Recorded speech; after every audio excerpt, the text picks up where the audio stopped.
Hey guys, welcome back to my channel. In this video, I'll show you how to create a paypal.me link. Please make sure to watch this video to the very end so don't miss out on important information and to not make any mistakes. In saying that, let's dive in.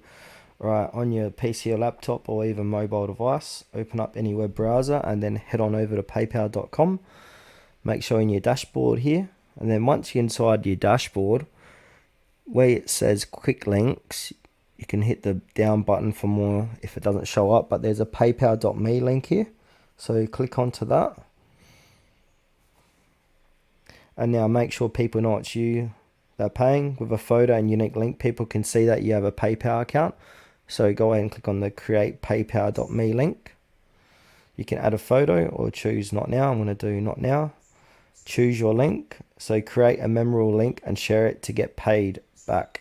So for this demonstration, I'm going to type in tutorial whiz.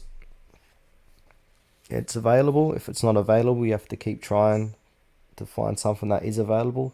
So then after that, click on next, and then I agree, and then agree and create. And that's it, guys. How to create a paypal.me link. Thanks for watching this video to the very end. Please consider to like this video and subscribe to our channel if you found it was helpful.